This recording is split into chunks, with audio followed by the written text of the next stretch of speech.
we go hard. Israel, we go hard. You can do your own thing, but you can't go hard. It's us. Israel, we go hard. Israel. What's up, guys? Welcome back to episode 20 of Solution Speak, recorded to you live in Truth Fire Studios in Nairobi, Kenya. Originated from D-Town, Southside. D-Block? D-Block. Demona, Israel. It's your boy and sister. What?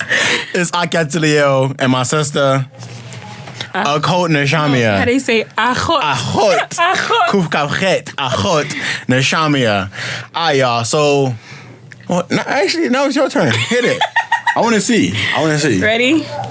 Y'all ready? Not parting your hair. Not parting. Just talk. Like, you don't have to do it. Ready? Alright, my boy. Ooh. Bro, I'm gonna slap you, bro. Wait, I didn't even get to do it. Ooh, what's up, guys? Coming to you live from True Fire Studios. We are Solution Speak. I am your host, Nashamia, the one and only, and Yatilio, the second son. The second. Yatilio Katan. Alright, Katan is disrespectful. Katan is so cool. Katan is a violation. Anyways, I can't wait to have a Katan. So, come on, Yatilio, tell us what's our topic for today. Before we get into that, y'all, if y'all want to listen to us on any podcast streaming platforms, we available. Just look up Solution Speak. Whether you're on Instagram, Snapchat, Facebook, YouTube, Spotify, Apple Podcasts, Google Podcasts, whatever it is, look up Solution Speak and we there. Tune into all our episodes. If you like us, drop a follow, subscribe, drop a review. 5 stars is preferable, but if not, then just put 5 stars and say you did it. We love you. Keep it up. If you want to hear more topics, if you have any topics that you'd like to suggest, let us know in the DMs or just comment it wherever you can. We'll see it. Comment it wherever you want, wherever you can. We hear, we listening, we responding, whatever it is. Anyway, shout out. We have our first live listener brought to you live from D-Town, D-Block, Southside, Achot Hazia, live in Nairobi, Kenya, listening to us in Truth Fire Studios. Yes, sir. If you can't hear her laughing in the background, turn up the podcast. Turn up the sound. You turn up the music. Put up people in the back. Put up facts. Anyway, y'all. So the topic of today is something that was brought to our attention by our lovely listener. It was people's odd and I'm going to say ignorant, for lack of better words, perspective of what Africa really is. And Africa is a bigger place. So let's focus just on Kenya. But Africa in the bigger picture, Nashamia. Nashamia, for an example, give us some of the oddest questions you've gotten about coming to Africa, coming to Kenya. Do y'all have water? That's so crazy. It is. No, do y'all have cars? Nah, facts. That's fact. Crazy. Brady, somebody saw me driving. Somebody was video calling me driving. Oh, y'all drive? Y'all drive over there? No, we on horses. No, Brady, we on the donkeys, Brady. We on the goats. We on giraffes. Brady, we on giraffes. We doing it up on zebras, just for real. Black and white, just. This was crazy. I'm like, bro. No, but I honestly think that people's perception of Africa in general is like, it's so flawed. And it's so crazy because there's this thing called the internet. And you see, like, some of the most inventive things, whether it's, like, hydrogen-fueled cars or, like, propulsion engines. All that stuff is coming from Africa. Guys is doing alternative energies, buddy, coming from Africa. They might be dying because they're doing it. But regardless, it's like they actually doing it. People's doing it big here. Like, Brady, we see more Range Rovers in Nairobi than I've seen in my whole life in Israel, bro. No, for real. More Range Rovers, Prados, BMWs. Bro, people doing it up here, Brady. No, cat. Shows, they got the Pesa. And tell me, oh, do y'all have cars? Bro, do we have cars? I'm looking at people, Brady. I'm the quote-unquote foreigner, and it's Kenyans with bags bigger than me. And I'm like, bro. Like, some of these houses already, like, in Runda, Kilimani, Kileleshua, and even in Karen and wherever, like, Kitisu. Bro, the Kenyans that live there, I ain't talking about the Mizungus that live there. I'm talking about the Kenyans that live there, bro. they live in large. For real. And a lot of the times, like, you see these big houses, you see these big... Bro, it's black people living in them. Right. It's black people sending their kids to schools. I mean, this is debatable whether it's good or not, but it's the black people here sending their kids to school in London, in the U.S., in Australia. They come back doing... But I told you my friend is a petroleum engineer doing up Canada, doing... Where's she at now? Some Belgium? Some... Where's she not in Kenya? No, because she's working for the UN over there. She's doing her, I think it's like a 10-year. So it's some weird thing where like you volunteer, you get paid kind of. You get paid like crappy money, but you do up UN stuff, and then you come back to Kenya and you have like big money jobs, whatever. Starting salary is like $400K a month. I said, I chose the wrong profession already. I clearly chose the wrong profession. That's a lot. But the point is, Brady, people's perceptions are like so twisted and like warped in a way. And I feel like I honestly don't know where that come from, but I think it's the same thing how like white people in slavery times was like, oh yeah, black people are, savages and animals and stuff. But it's like you come to the place where Africans are from and exploit the place. So if the place is just full of gold, diamonds, or whatever, why aren't the people just as valuable? Because all of those places in the States and everywhere else, they ain't got all the minerals and resources that Africa has. So if this place is so bad, you tell people, oh, this place is this, these places that, y'all have cars, y'all ride on donkeys and stuff. But it's like, bro, y'all over here, Brady. Like, you just a couple minutes ago, you talking from some Israeli chick talking about, oh, I need your help, whatever. But it's like, we way in Kenya, way in Africa, and I'm finding more white people here talking about, oh my gosh, the place is so nice. And they tell you on the internet, these African savages are just going crazy, Brady. Yeah. I was chased by a lion. It's honestly crazy because like being here in person, you realize the beauty of Kenya, the beauty of Africa. It's something that people couldn't even explain to you. Our whole lives, like, our Abba was here, and it's like, oh, when you going to Kenya? It's like, bro, I don't know. And even people tell you, like, these stories about it, it still didn't do it justice enough. So even when you got here, all the stories, our whole lives, buddy, the actual reality is like, yo, this place is awesome. Beautiful people doing awesome things. And yeah, everywhere got its ups and downs. I mean, listen, we got corruption here. Israel got bombs. I picked my poison, okay? I chose what I want. I chose? I didn't. Don't sound like... Choose is crazy. Yeah, chose is crazy. Chose is an understatement. That sound like exaggerating. Yeah. That's such a... Chose sound nice. Yeah, chose sound like it wasn't a letter. I was forced into this. Yeah. Chose didn't sound like a letter given to my imam. But that's another story for another day. But still, Brady, okay, what do you think? What do you think that the solution to those perceptions are? Well, first of all, the reason why so many people have those like views on Africa is what they show in the media. 95% of the stuff that they show in media is like kids, poor kids, looking like they begging for like save a dollar, save an African. Yeah, for like simple needs that every human should have.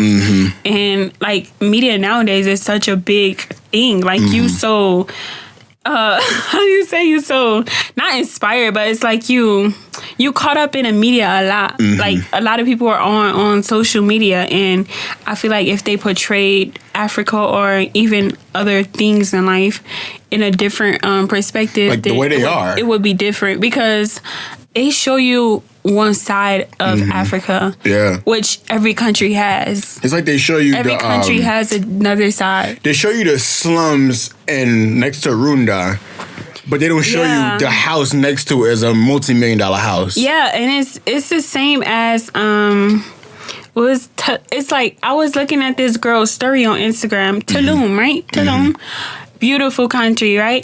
But nobody tells you about the corruption there. Do you know that, like that, I'm not sure if it's a country or a city, but whatever.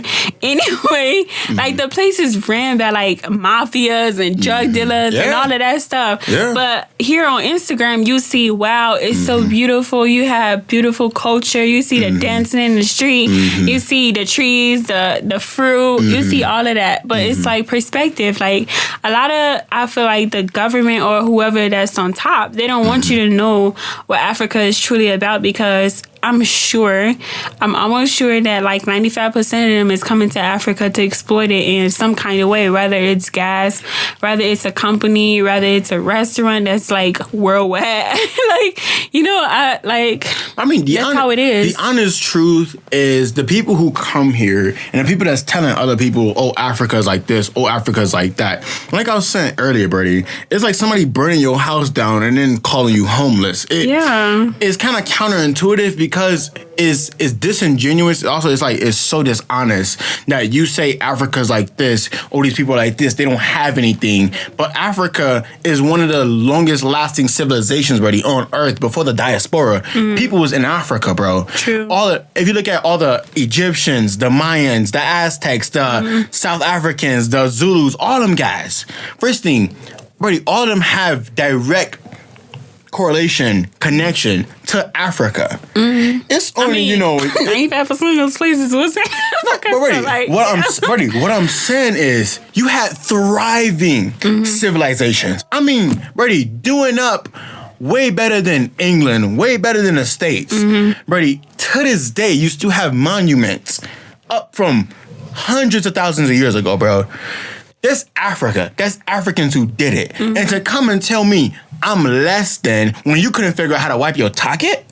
Brady, I'm doing up civilizations and you doing up diseases. You trying to figure out how I'm going to wash my hair. You throwing up, Brady, you throwing up the baby with the bathwater. When I have an ecosystem that has a city floating on water. I'm doing it up like that. And then thousands of years later, you go and tell me, poor. You Africans are poor. Bro, you come behind me, and I heard this guy saying this in his conference, Brady. He was like, the British came, they exploited us. No, they say the British came, we welcomed them, they exploited us. The Persians, the French, basically every, let's say, white based. Just say Western. Yeah, let's say Western. Let's say Western civilization has come to Kenya.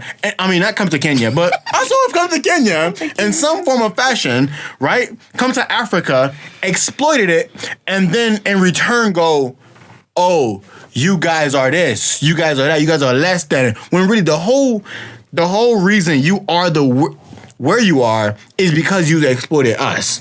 And it's like, bro, how much sense does that make? And like Veggie was just saying, you chasing the Western world off a cliff, you both going to end up dead. Right. Turn around and you're now in the front. You in front. And that's just how that goes. It's so odd to me, Brady, because like it seems like we black people have like done the same thing over and over. Because believe you me, after the first time I'm exploited, I'm sorry, but you won't catch me again. But you won't catch me again. That's like you getting robbed. Somebody else got a mask on, come to your door, knock on, and you like, I wonder what this person want from me. Cole said, what he say? Son, shame on you. Fool me one time, shame on you. Fool me twice, can't put the blame on you. Fool me three times, something a peace sign. I load the chopper and let it rain on you, Brady. Yes, I'm done with that. I think that's the perception Africa should just take. Where it's like, look, you guys have taken from us for so long. I hope what you've done with what you've exploited and what you've taken is sustainable. Because from this point on, we're done. But you know what's funny? But I don't think that would ever happen because, like, a lot of the government here is feeding off of those people, off of the Western. Like, so. Bro, Biden come here. So if that that source of income gets cut off, then it's like a no-go for nobody. And here, everybody is chasing I would say the American dream, but it's really the Western dream, really. Yeah, it's Western in general. Because, like, here you really have everything that you need. Bro. Like, I don't really get, like black people, like us black people, right? We would have everything that we need in the world, but then like another culture or something comes in and we want what they want. Wait, look at when we community, when we got everything. That's I find that very like interesting, and it's not like you taking something that's good. You just like you take the worst from people. The worst, like, and it's so odd, Brady, because like if you take our community, even like if you look at the aspects of our community, ups and downs, right? Take it or leave it. I take it, right?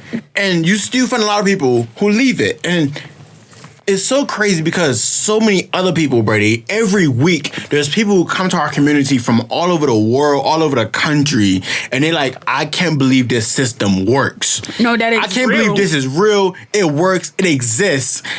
And then the people who were born into it, and even us to some extent, we don't value it just as high as other people do. And it's so... Because we have to work for it. Because you have to work for it. I think that's also our generation's... Our flaw, but also our challenge. Yeah. Because I think the best thing Abba Gadot did was he didn't give the key to every single thing. He gave you the keys long enough to sustain yourself. Yeah. But there's also... He gave you the idea. He gave you the idea, but there's aspects, he taught you how to build. He didn't build you a house. He taught you how to build. Right. And now it's time for you to go and build your house. And I think our generations, our goal, our mission is to take the information that we have and keep on building. That we didn't really, we didn't work for, we didn't have to do much for.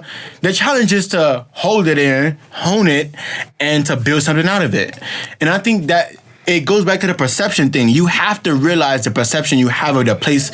You have to value the place that you build, the place that you have. You have to value that, and nobody else's perspective on that can change it. Can nobody come into the house that I build in Shamia and go, "Oh, this house is so cheap. It's so broke. Look at this. Look at that. Look at that." Like, bro, everywhere, every place has its flaws. Right. But if the net is good, I don't care what nobody say, it's a good place. Right. And I think Africa in itself is a force for good.